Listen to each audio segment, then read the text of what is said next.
In the quaint town of Everwood, nestled by a sparkling river, lived a young girl named Emma. Emma was bright and imaginative, always dreaming up fantastic tales and adventures, but she often found it difficult to manage her emotions, especially when she felt sad or frustrated. One rainy afternoon, Emma came home from school feeling upset. She had had a difficult day filled with misunderstandings and disappointments. She threw her backpack on the floor and ran to her room, tears streaming down her face. Her mother, Clara, noticed her distress and followed her upstairs. Clara gently knocked on Emma's door and asked if she could come in. Emma nodded and Clara sat beside her on the bed. "Emma, can you tell me what's wrong?" she asked softly. Through her tears, Emma explained how her friends had made fun of her story in class and how she felt hurt and angry. Clara listened carefully, nodding with understanding. "Emma," she said, "I want to show you something that might help you feel better." She led Emma to the backyard, where they had a small but beautiful garden. It was a place where Clara spent a lot of time tending to the plants, and she often found peace there. "Emma," Clara began, "our emotions are like the plants in this garden. They need care and attention to grow properly. Let me show you how we can take care of them." Clara handed Emma a small watering can and led her to a corner of the garden where some wilted plants struggled to survive. "These plants are like our negative emotions," she explained. "If we ignore them or don't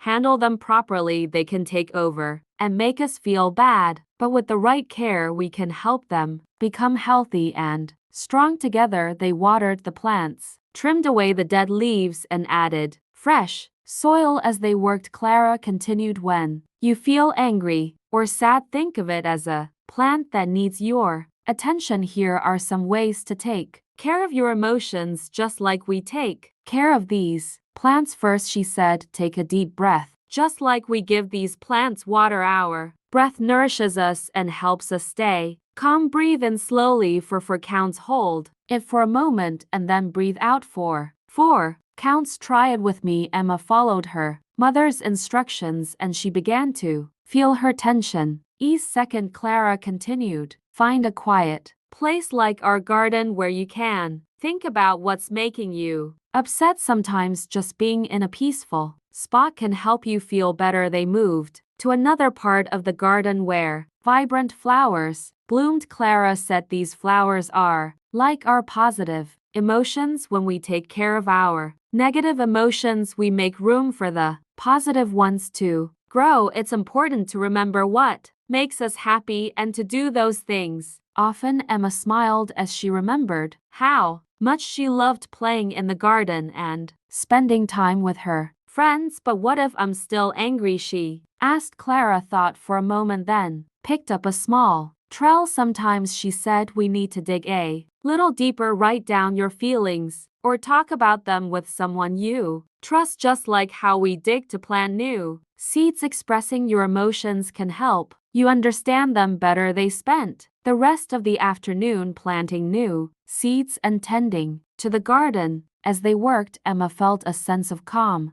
and understanding grow within her. She realized that just like the garden, her emotions needed regular care and attention. The next day at school, Emma faced challenges again, but this time she remembered her mother's lessons. She took deep breaths, found a quiet spot during recess to collect her thoughts, and talked to her teacher about how she felt. To her surprise, she found it much easier to manage her emotions. Word of Emma's new approach spread, and soon other children were asking her for advice on handling their own feelings. Emma proudly shared the lessons she had learned from her mother and their garden. Back at home, Clara watched her daughter with pride, knowing that she was growing just like the flowers in their garden. She knew that with patience, care, and love, Emma would continue to thrive and bloom no matter what challenges came her way. Let's learn some words from the story. Dreaming up, meaning imagining or creating something in your mind. Examples: the artist dreamed up a beautiful new painting. Streaming down, meaning flowing down quickly in a continuous line. Examples: the rain was streaming down the window. Pain wilted. Plants meaning plants that have lost their freshness, usually because they need water or care. Examples: after the long, hot day the flowers looked wilted and droopy. Trimmed away meaning cut off the unwanted or dead parts. Examples: the gardener trimmed away the overgrown branches. Tension ease meaning a feeling of stress or discomfort becoming less intense. Examples: the calm music helped ease the tension in the room.